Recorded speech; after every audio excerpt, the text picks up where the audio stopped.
we've got to start. We're going to start going on the review. You had to do one activity for today, a very easy one, that was filling these names. You had to name different things. It's here. It's activity number 20 in your photocopy, even though I said 19 because it's the numbers in the answer key photocopy are different. But I told you it was the one that you had to list different things. I guess everybody has done the activity because it was not too much. And today we're going to start from the bottom. But I'm going to skip Rodrigo as he seems to have. Rodrigo, can you write on the chat? A ver. Ay, pues ya no te puedo silenciar. Are you able to write on the chart? No, you're not. Okay, so we're going to let the next one, Paula. Paula, would you mind answering the first question that was listing different organs that produce this enzyme, amylase enzyme? Do you have the activity, Paula? Yes, you do. So would you mind writing down the name of one of those three organs that produce amylase enzyme? The one that we've mentioned loads of times is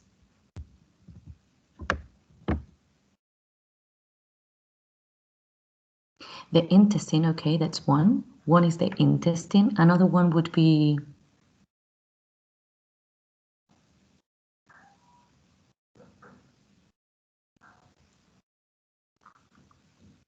the salivary glands. Great.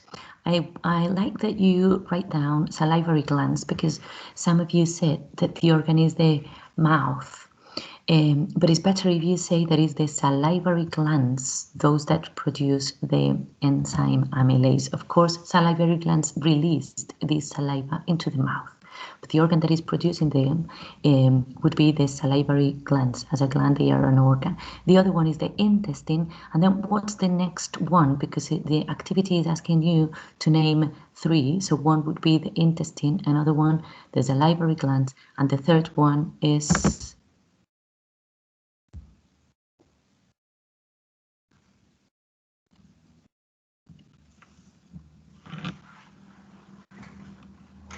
And the third one is the pancreas, okay? So great. Those are the three organs that produce this amylase enzyme. And then if the question was, Paula, a little bit more difficult, what is the mission of this amylase? Do you have any idea what's the mission of the amylase? As an enzyme, it's going to work helping the chemical digestion of one type of complex biomolecules. And we said yesterday that these complex biomolecules that are digested by amylase are... No veo, Paula está escribiendo. These complex biomolecules that are digested by amylase are... Well, if you have your book next to you, we said that page number 40 was an important page explaining this part, digestion of chemical substances. And if you go there, amylase says in page number 40, it says that they break down starch into sugars. That's the answer. They break down starch into sugar. That's the function of this amylase enzyme that activity number 20 is referring to. Next question says, write down, list three organs that produce proteases enzyme, what we've called peptidases. Protein is a longer chain, peptide is a little bit shorter, but they all refer to the same, especially in 30 years old. So next one in the list, Next one in the list, that is Pablo. Pablo, can you either write or speak with the microphone?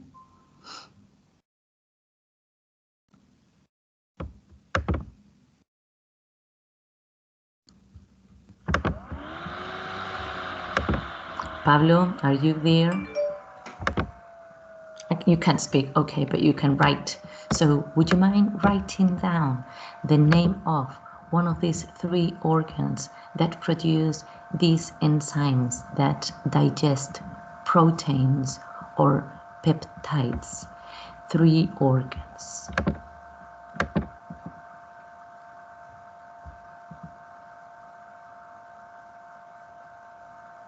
Well, the answer is not so difficult because we've just studied four organs that produce enzymes.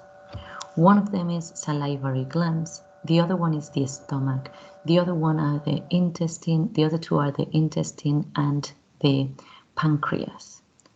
So the most important concept that you've got to keep in mind is that salivary glands are special because they only produce amylase that transforms starch into sugars.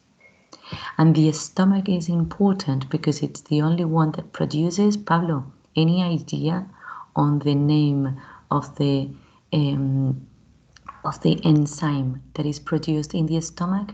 If you go to this famous page number 40 in your book, you've got there the stomach, and you've got the name in bold, the name of one enzyme that is working in the stomach. Any idea, Pablo? The keyboard has also broken down. Any other that wants to help Pablo that is having some problems to find the name of the enzyme that is produced? Perfect, thank you very much, Carmen. It's pepsin is the enzyme that is produced in the stomach. So if the question in the exam is related to enzymes, in the salivary glands, only amylase. In the gastric juices, in the stomach, only pepsin. Amylase working over starch, pepsin working over proteins. And then the rest of the enzymes that we are going to study this year are produced either in the pancreas, pancreatic juice, or in the intestine, intestinal juice. So, Pablo, could you please come back? Three organs that work in producing enzymes that digest proteins. One of them must be the one that produces pepsin. Which is the organ, Pablo, that produces pepsin? Te cambio el orden de la pregunta. Si has estado atento, debes saberlo. What is the name of the organ that produces pepsin?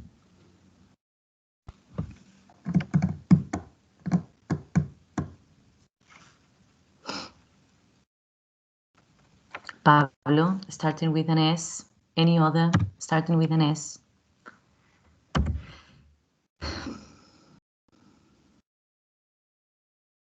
The stomach. Thank you very much, Carmen. So in this activity number 20, we've got to mention the stomach. And then what must be the other two? Well,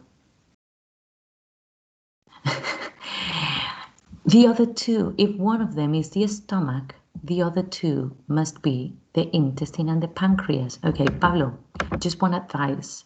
Take your book, put it very close to you, and look for page number 40 in your book. Page 40 contains all the information about enzymes, and it's a very important page, this unit, not because it contains the most important information, but because it contains probably the most difficult information. So as long as you understand this chart, you're going to have understood the most difficult information this unit. amylase in the mouth, pepsin in the stomach, and then the rest of the peptidases and lipases, more amylase, disaccharidases in the pancreatic juice and in the intestinal juice. Okay, have a look at that and keep it in mind. And then the last one, what are the two organs that produce lipases enzymes? Let's see if Olmo has paid attention. I guess he had. What are the two organs that produce lipases?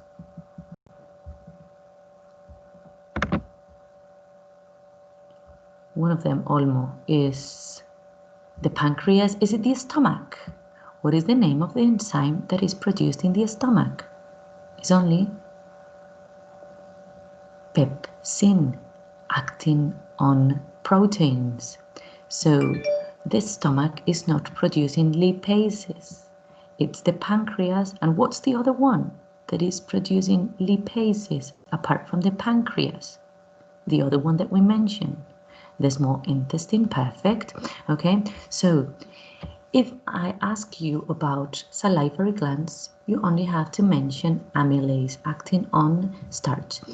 If I ask you about the stomach, you only have to mention pepsin that acts on proteins, and then the other two, small intestine and pancreas, produce lipases, peptidases, more starch, and disaccharidases. Okay, very important. Once we finish the digestion with those four organs, for glands, either accessory glands in the case of salivary glands and pancreas, or glands that are part of the digestive tube, like the stomach and the intestine. After all that, we've got simple nutrients that are going to be absorbed. Okay, you didn't have to do activity number 21, but as I told you, today we're going to do several activities, so you've got to copy them in your notebook as well. And activity number 21 is asking you in which two places are proteins and starch cut up. So in which two places am I producing an enzyme that is breaking proteins or maybe breaking starch? What are these two places? Again, a ver si estábamos despiertos o no. What are these two places, Mónica, in which proteins are cut out or starch is cut out? Mónica. One place is. Mónica no dice que está escribiendo.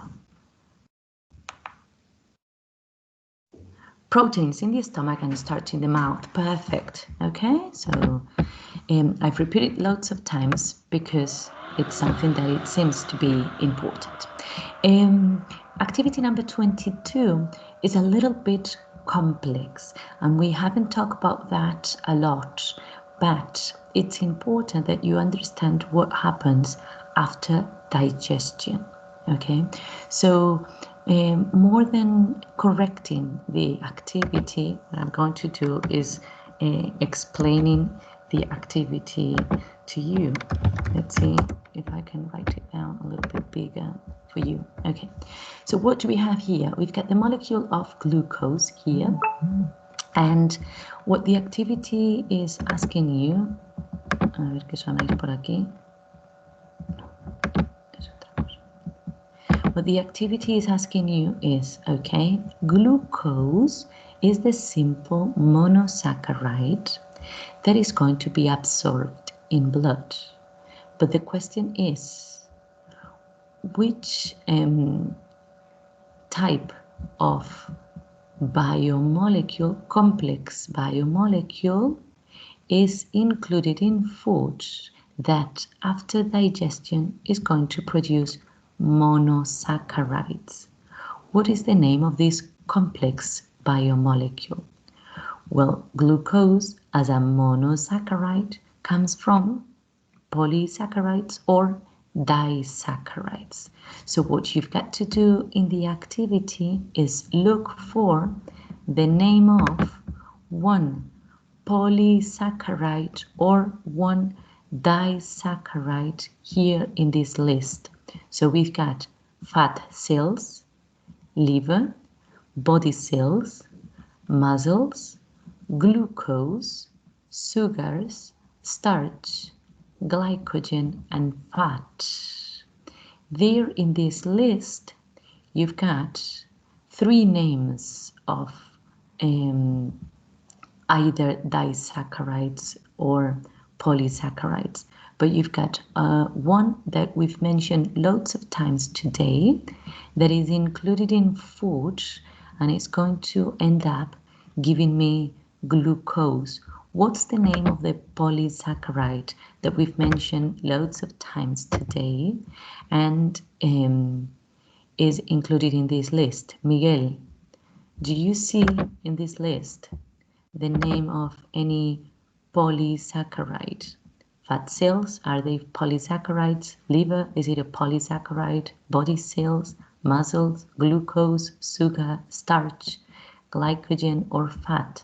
Which one is transformed into glucose after digestion? El que tenga micrófono lo hace mucho más dinámico, Miguel. If you've got microphone, it's better if you do it with a microphone, but if you don't, a starch, perfect. Okay, it's a starch. So what we've got to write down here is starch that is included in food will give me glucose.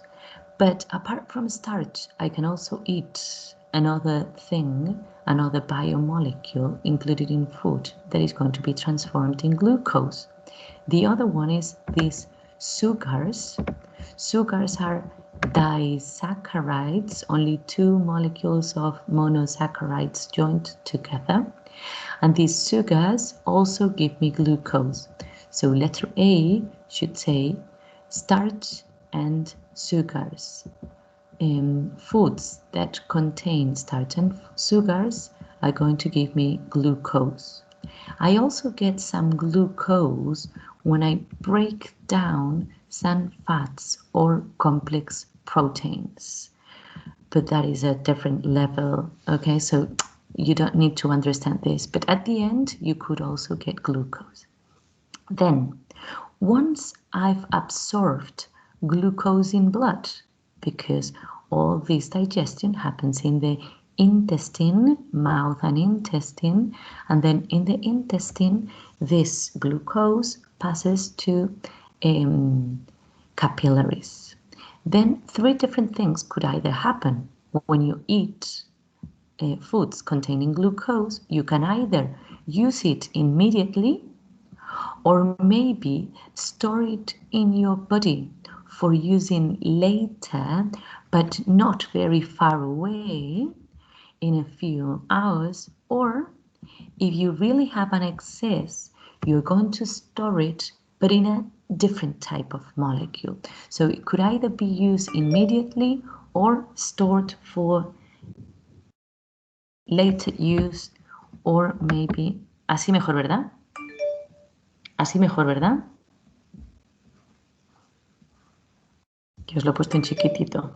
Yes, sorry. So I was saying starch, and I could either write it down here. It would be starch and sugars here.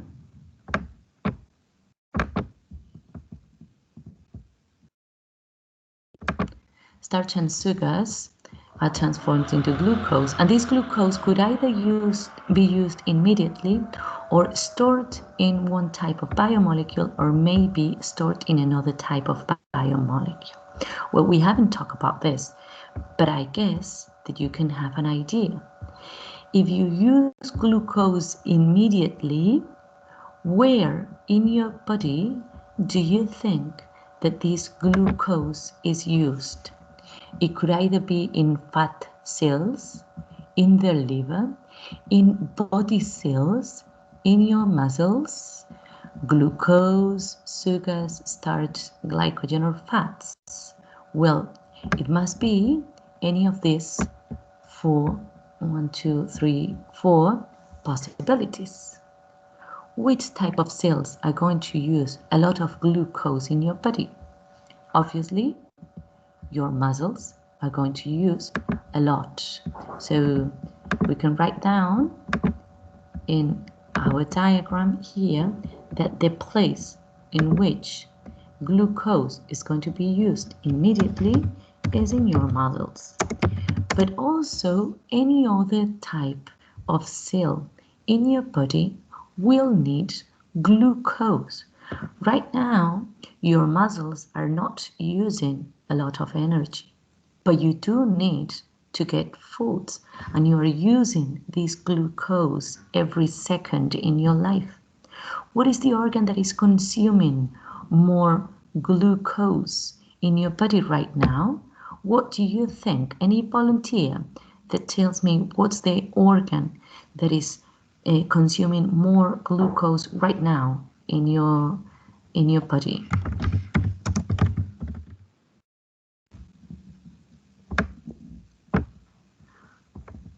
Well, probably not in every case. Your brain, perfect, is the one that is consuming a lot of glucose. So you are using the glucose that you are absorbing in your intestine. You are using it in your body cells, in your body. So in which form? Well, again, in the form of glucose directly. You don't transform it. You use it in the form of glucose. And more difficult, what is the name of the organelle in the cells of your brain that is using this glucose? What's the name of the organelle that uses glucose in your cells? The one that is doing cellular respiration. Any idea on the organelle that uses this glucose in your body? Not organ, but organelle. Ariadna, Carmen, Claudia, Diego, Elisa, anyone that gives me? I've got several hands.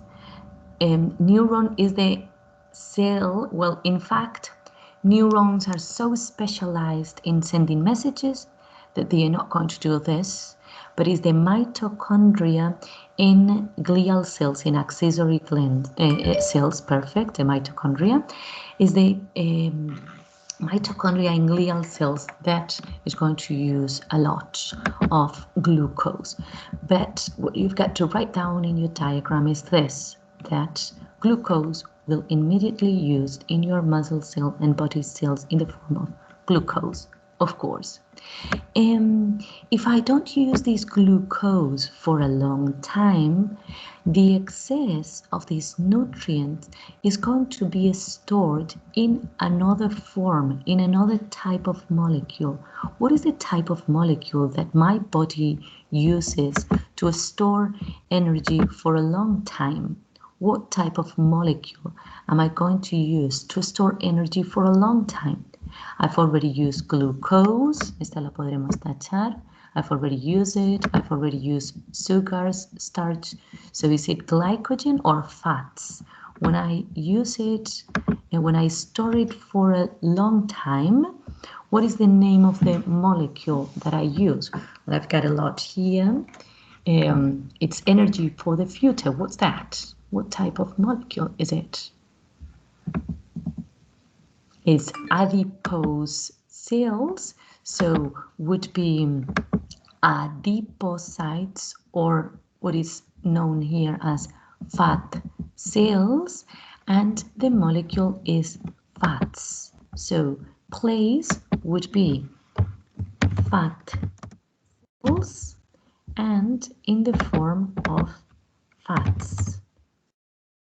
Even if, that's very important, even if you only eat polysaccharides, you are going to transform those polysaccharides into glucose. But if you don't use them, they will be stored in the form of fats, because there's people that think that if they don't eat any fat, they are not going to get fatter. But that's not true, because if you eat more sugars than you need, this extra glucose will be stored in the form of fats. Okay, so your body is going to do the metabolism, transforming that glucose into fats. Okay, and then if you are taking glucose, you are not eating it right now, your body has another structure that is going to store some glucose just in case. For example, when you are sleeping, well, you're probably going to be 10 hours not eating any food, but you still need energy because your body needs to be maintained. So what is the strategy that your body is going to use? Is it going to form directly lipids and then doing the opposite metabolism to transform those lipids again into glucose and then use it? No, it doesn't. Your body has another strategy to store some glucose, just several grams of it, and the organ that is going to store it is the liver. You're going to store some of these polysaccharides in the liver, and you're going to do it in the form of glycogen. Okay, but this part you're not supposed to know it. Okay, I just wanted you to do this activity for you to have the idea that this digestion is producing glucose, and we can either use this glucose immediately or store it, and it could be stored in the form of a different biomolecule that are fats. Okay, this is the important part, but you can feel everything in the activity with all this information. Okay, next one. This one is easy, you can answer it. Activity number 23 is going for... ¿Quién tenemos por aquí? Marina. Activity number 23, it's very easy. It just says the inside of the small intestine is folded and it contains many tiny projections. What is the reason for these structures? What's the benefit of these structures that are in the intestine? What are they going to do, Marina? As these structures that we've got in this part of the small intestine, the jejunum and the ileum, what are they doing? These folds that we see with naked eye, villi with magnifying glass, or microvilli with a microscope, what are they doing? Marina, ¿estás por ahí? You don't know? Well, what they're doing, you got it here. Is your screen big enough to see this? Can you see it?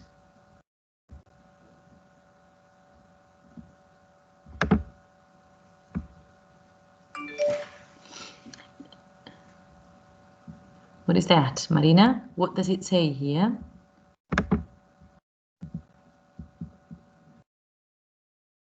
It's something related to the surface of absorption. What they do is they increase the surface of absorption.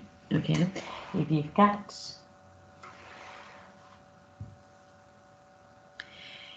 got this tissue, well, imagine in your body you just have these 20 centimeters for surface of absorption. Imagine that you want to dry a surface, la quieres secar, ¿vale? The surface. If you do it with this, you just have this square to do it. But imagine you want to do the same, instead of with 20 centimeters, you fold this. if you fold it, occupying just 5 or 10 centimeters, you've got, with a short surface, you've got a very long surface of absorption. That is what your intestine is doing. Occupying very little space because everything is folded, it has a big surface of absorption. Folds are going to increase the surface of absorption 3 times, but these folds have villi, these projections that are increasing the surface 10 times more. And then if you see it in the microscope, these villi have in the walls microvilli, increasing the surface of absorption 20 times. So we said that at the end, in a tube that is 6 meters long, but it doesn't have a big wideness could be just this. In these 6 meters, with only that wideness, we've got 200 square meters of absorption. So you've got more or less twice my house in this intestine. That's thanks to these folds. So the answer for this activity would be, voy para allá, quizá no lo veis, esto está muy chiquitito.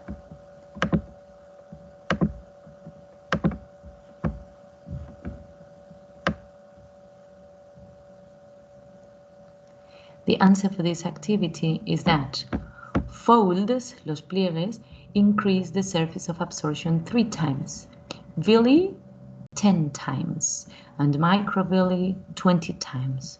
So thanks to these structures, the surface of absorption is almost 200 square meters. 200 square meters in your belly. So it's a big increase in size. Okay, so we've got 15 minutes to finish the class. So I would like to see a little bit on illness.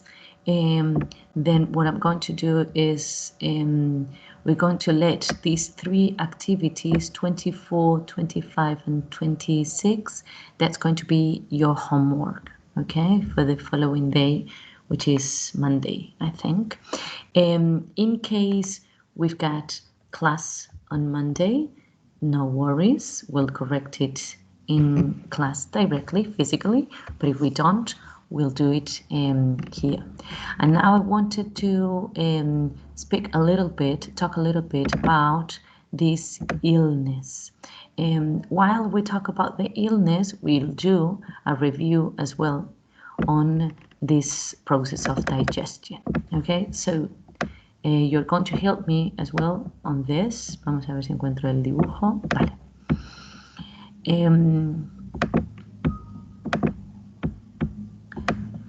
Vamos para arriba. Ángel, que pensabas que hoy te salvabas. Ángel, you've got here the diagram on the digestive system. So we've got different organs: the mouth, the pharynx, the esophagus, the stomach, the liver, the gallbladder, the pancreas, intestine. Do you know the name of any illness that affects any part of the digestive system? Have you ever suffered any illness in your mouth, in your stomach, in your intestine, anywhere? Okay, we said that for any unit, in any unit we're going to see the system, and then we'll see illness related to the system and these healthy habits. Well, the question in the exam will always be name 3 illness, name 4 illness related, and explain 1 of them, 2 of them. You're going to have that in every exam. from this moment for the rest of the year. So it's something important that you must study. And the answer that Angel gave me is a common answer that you can always use, because unfortunately cancer could affect every organ in your body. But if you focus the attention on this digestive system, Angel, can you give me the name of any organ that is commonly affected by this cancer? Have you heard about any cancer affecting a specific organ in the digestive system? Okay, you can say the tongue. Perfect. Tongue cancer is a not so rare cancer. It could be one example, but you can also mention stomach cancer, colon cancer. You know that colon cancer is the most common case, the most common type of cancer in males, especially when they are more than 50. It's quite common. Colon cancer. Remember that colon is this central part of the large intestine. The cecum, the colon, and the rectum. So if you suffer a cancer in the colon, what they will do is they will remove it. Sometimes they remove one part and they could connect it. But sometimes the part that they have to remove is so big that they cannot connect it, or probably very close to the anus, they cannot connect it. So what they have to do is you would not be able to send out your feces through the anus anymore, and you need to carry this uncomfortable bag to send out your feces. Okay, but remember, this is a common type of cancer in male. So it's important that every male older than 50 has medical check-ins up to know that everything is okay. Has anyone ever heard about the diagnosis, the test that doctors use to see what is the appearance or what is the physical state of the colon? Have you ever heard about it? Una colo con L, porque es del colon, ¿vale? Colonoscopia, okay? Because it's what they want to do is they introduce a camera, and then they're going to see how are all the folds, the inner layer of this large intestine, okay? And they introduce it, and they do even these folds, okay?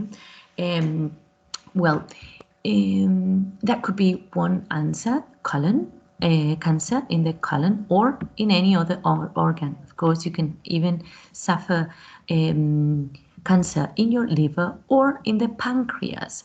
Cancer in the pancreas is one of the most dangerous cancers, okay? It's one of those that your lifespan, your life expectancy is very little when they find this cancer in the pancreas. In your liver, it's easier because remember that you can receive a transplant from your liver, but not from the pancreas. More illness. Let's go with the following one. We've said the common illness, cancer, but remember in the exam you've got to mention one of those cancers. So you would say stomach cancer, colon cancer, pancreatic cancer, whatever.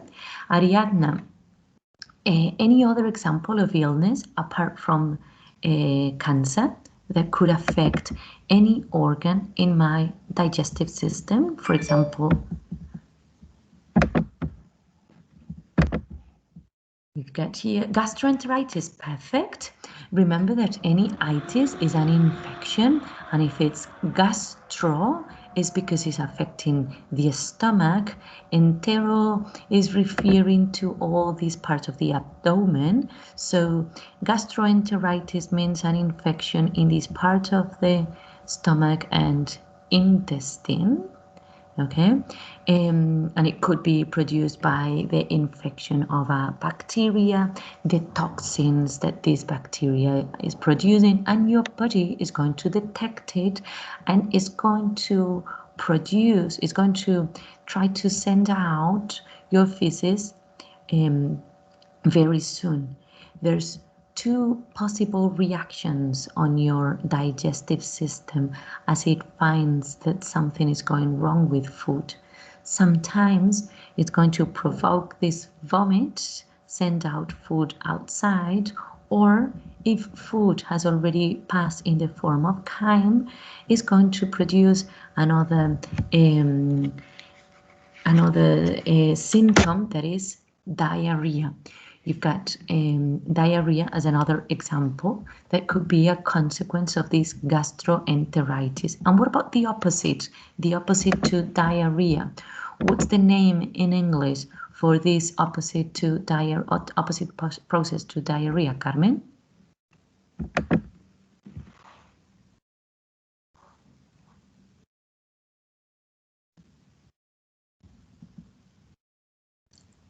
The opposite process to diarrhea. So your feces are not sent out very quickly and with a lot of water, but it's the opposite. You retain them, so they absorb a lot of water, and because they do, they turn hard. How do we call that? That is constipation. You are constipated when your feces are very hard, when you've got difficulties in defecation. That's constipation. Okay. Well, going further, Claudia, sometimes we've got infections related to our teeth. What's the name of these infections that damage our teeth in the mouth?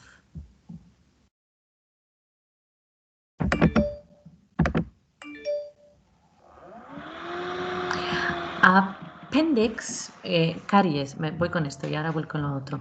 Caries, okay, that are also referred as cavities, como agujeros, cavities in your teeth, okay? Remember that cavities are produced by bacteria living in your mouth. If you feed these bacteria a lot, what they eat is the remainings of food, especially food with sugars. They are going to do their metabolism with this sugar, and as a result of the metabolism, they produce acids. If those acids remain a long time in your mouth because you don't brush your teeth, they are going to damage the enamel. ¿Os acordáis de enamel in Spanish? What's enamel in Spanish? Enamel is the outer layer of the teeth, el esmalte, ¿vale? So as long as they damage the enamel, they're going to produce those holes that if they get deeper and deeper, when they reach the pulp, they begin to hurt. Those cavities could be considered another illness related to the digestive system. Ariadna was asking about appendix. The appendix is not an illness because the appendix is one part of your digestive system, is part of the cecum. But if you've got an infection in the appendix, that is appendicitis, then that is an illness. That could be an illness. In fact, gastritis could be one, appendicitis could be another one, esophagitis could be another one. Anytime you write down an itis at the end could be considered one illness related to those organs. For example, pharyngitis, we usually consider that an illness related to the respiratory system more than the digestive system. But the pharynx is also an organ included in the digestive system. But I would say that is an illness related with the respiratory system more than digestive. And the other two illness that you've got in your book, page number 42, one of them is hepatitis. Any idea on what is the organ that is affected by hepatitis? What's the organ affected in hepatitis? The liver, okay? Everything related with the liver is hepato. So hepatitis is an infection related to the liver. It could be caused by virus or by bacteria, both infections. Another infection that affects the stomach, and we mentioned in one of the activities, is the ulcers. Remember, an ulcer is just a hole. But if you've got this hole in the inner layer of the stomach, it means that you don't have the mucous membrane anymore. And this mucous membrane was protecting you from the acids in the stomach. So what you have is a wound, una herida, that is permanently in contact with acids. Does it hurt? Duele? One wound that is affected by acids, of course it hurts a lot. That's the problem with ulcers. And the last one we're going to mention is the stones that could be produced in the gallbladder. There's two types of stones that are very painful, dos tipos de piedras. Piedras en la vesícula, stones in the gallbladder, and the other type of stones is stones in your kidneys. But the kidneys are part of the excretory system. So those that affect the digestive system are stones in the gallbladder. So having seen that, we've seen all the illness in the affecting the digestive system that you've got at the end of the presentation. Aquí está. Would be tooth decay, which is the same as which is producing cavities. Esto es tooth decay, es se te pican los dientes. Cavities, las caries, that are the holes that are painful. Esophagitis, an infection, 24, 25, and 26, that's right. Esophagitis, that is the infection in the esophagus. Gastritis, peptic ulcers, appendicitis, constipation. Well, this one, irritable bowel syndrome, es el síndrome del colon irritable. That's more difficult. I don't want you to know that one. Hepatitis and gallstones. And I skip, esta la borro. And I skipped this one, celiac disease, but we mentioned that other days. Well, we'll go back with it the following day with this celiac disease because it's quite common. You probably know people suffering this disease, and it's important that you understand it perfectly, but we've already mentioned that. So that's your homework, 24, 25, and 26. Be careful because the numbers are probably not the same in your photocopy. Is the following one after the one that we corrected with the mission of the folds, 24, 25, and 26. Okay? Well, have a nice weekend. I'll see you on Monday, hopefully being present, but if not, I will see it through the screen. Bye-bye.